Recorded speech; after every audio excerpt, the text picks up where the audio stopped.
Welcome back, YouTube family. We are here with another trading recap video. We're going to go over really quickly two stocks that got traded this morning because both of them had huge rips yesterday, and I was expecting them to give back a lot of those profits today, especially right at the bell. So that's exactly what I did. I jumped in for the short and took some of my profits back. As always, guys, if you enjoy the content, please feel free to subscribe if you do, and go ahead and check out some of my other videos as well while you're here. All right, let's jump over to the charts.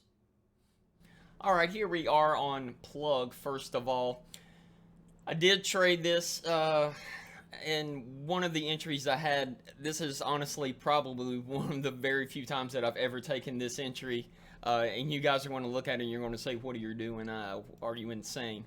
As you can see right here, plug had a big pullback from 34.88 pre-market, and I already had that level drew out right here, which is why I had this horizontal line. And then we had multiple touches going into the bell here, and then we had 3 touches here.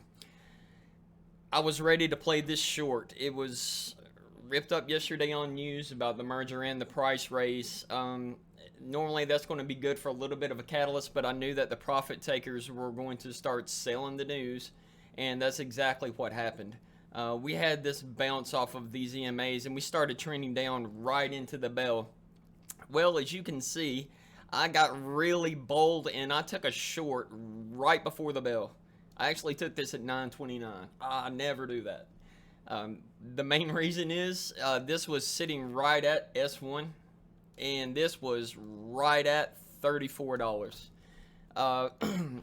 It was a $34 mark, and I was ready to go ahead and jump in on this. I thought that maybe it would sell off and possibly bounce back above the VWAP. If that was going to be the case, then I could always just, dump it really quick. My finger was on the sell button the whole time in case it didn't.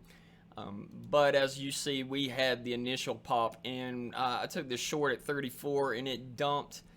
I partialed out this entire time. I took the entire position out in this candle and at the low of the day, or I'm sorry, the previous close from yesterday, right at 33.6. So I got all 5 partials out of my position right there. That was the first trade on plug. As soon as this candle formed and pulled underneath here, I went for a 1-minute breakdown, which is basically a loss of the first candle. The reason I was so bullish on this move was because we were, again, right at the close of yesterday, and it just couldn't hold that level. And as soon as it flushed, I took another full position. And this average was right around, we're going to get the exact average, that way I can give you guys an idea. This was only one entry, and the entry was right at the $0.50, right around 33.48. As this came down, I partialed out, and again, you guys keep in mind, I was playing this in really high volatility. You can see the amount of shares that were traded in these first 2 candles. The first candle was around 1.6 million shares. The second one was over 700,000. So my finger was on the trigger. I was not going to get caught in a rip.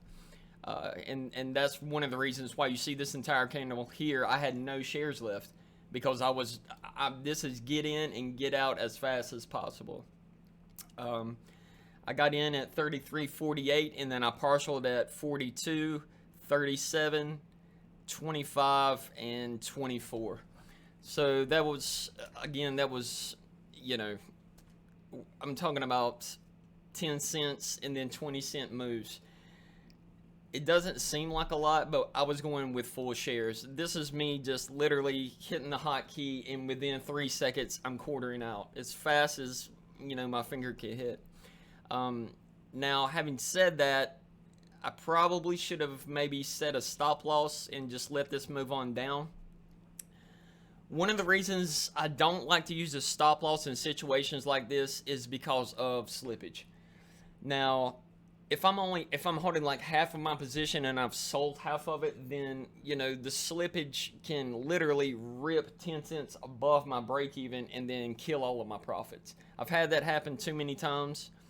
And to me, it's just more profitable for me to go ahead and take my full position out than it is to, let's say, take out these two quarters here and then give this thing time to bounce off this level and then rip back up to break even. If I get my quarters out here at, say, a 15-cent profit, and then it rips up and the break even stop loss gets like a 10-cent slippage, then I've literally made 5 cents on the trade, and my commissions are going to eat that up. So, you know, it's really a personal preference.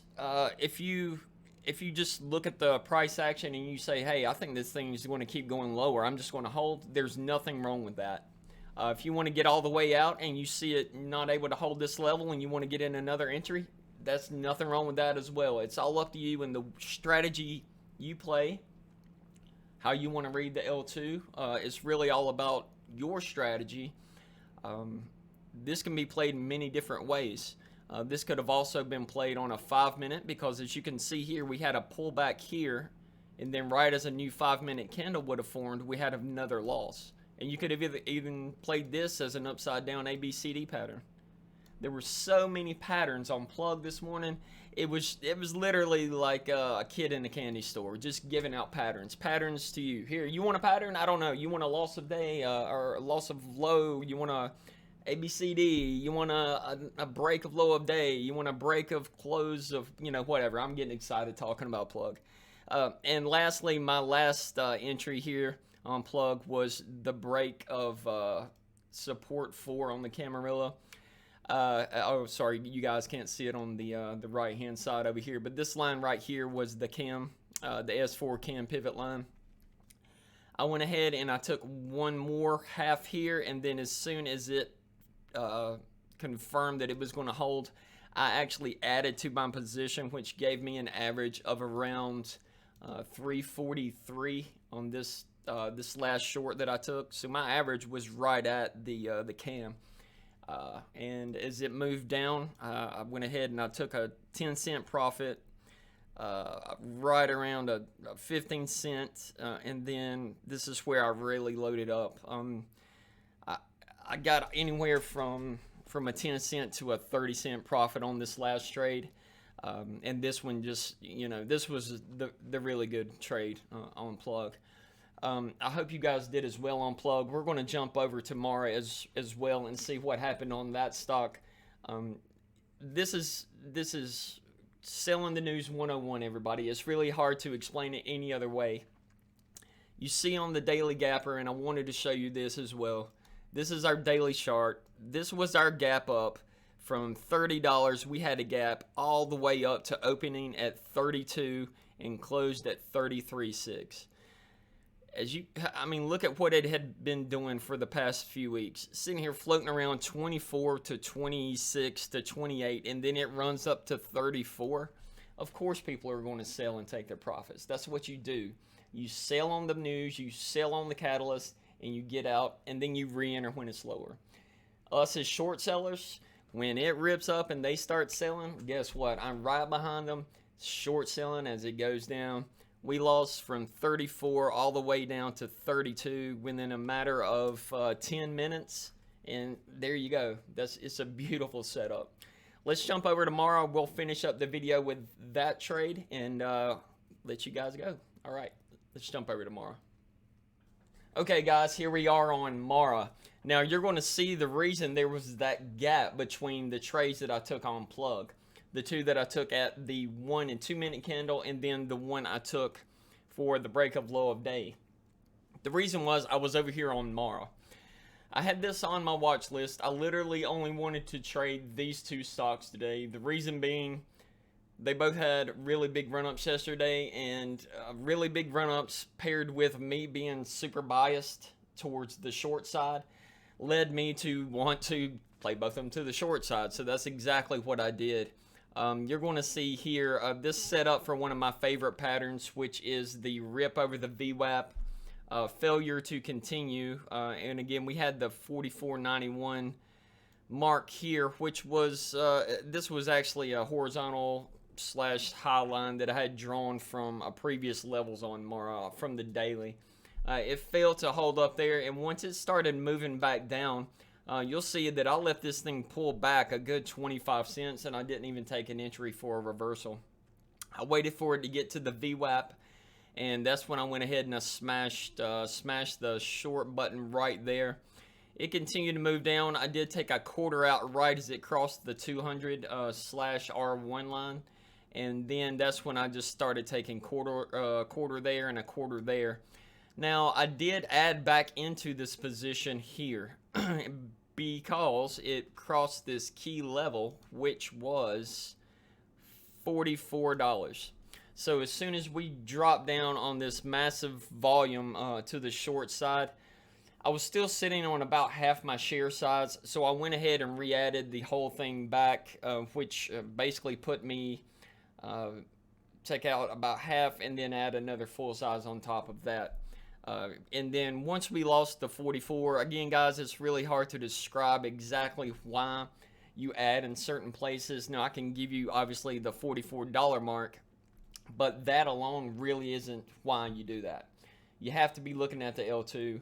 You have to be looking at the price action and see where all of the bids and the asks are lined up. And as this thing fell down, the action on the bid side was so uneven. It was so outweighing the ask side that it was just filling up.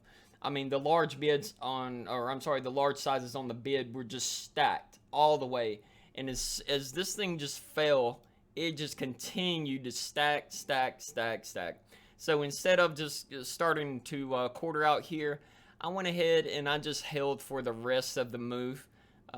Again, once I added here, I actually took a quarter as it bounced back up. I let it go down, tapped the previous close, and then I quartered here. We had actually open and I quartered, and then as you can see, once I had re-added, it moved my break even down from obviously way up here. It had moved it down to this area. So I just went ahead and took the rest of my position out here. Now again, this would have been one of those areas where I could have probably held it a little bit longer and you know, let this move on down. Maybe, you know, obviously it would have bounced and it would have moved down and I could have taken some more profit. But I don't like holding that long, 2 to 3 minutes, you know, unless this stock is just moving and I have, like, you know, maybe if I'm trading all day or if I just want to trade one stock. But this time I was just ready to get in and get out, take my profits and run. Normally when you see this big of a drop, you're not really going to see like a bounce and then a complete rip. I mean, we were going to see some correction and some sell-off, but Mara is still strong. Crypto is still very strong, so there was no reason for Mara just to, you know, give back all the profits they got. As you can see here, this has been crypto / Mara for the past 3 trading days. So, you know, this is where we started, and this has been this week. Look at those daily candles. Mara was very strong this week and very tradable. We're talking about $3-4 per day movement up and down. So there was no reason not to trade this stock. And you know, it paid out. It paid in dividends, as they like to say. So thank you to Plug, thank you to Mara, and thank you to everybody that sold and took their profits this morning, because you let me hit my daily target in 10 minutes. Please continue to do that, and you know, continue to take your profits. Let me know when you take your profits so I can come in and short and hit my daily profit in 10 minutes. Again, I'm just kidding you guys. I'll easily play these things to the long side if that the opportunity happens. Maybe Mara will correct tomorrow and push back, you know, all-time highs. Who knows? But those were my easy trades. Really easy to see why I took the entries I did. The VWAP, and then again the add at 44. So there we go. Thanks you guys. I appreciate you coming by. I hope you have a great rest of the week. Hope your Friday ends on a green streak and you enjoy your weekend. Take care.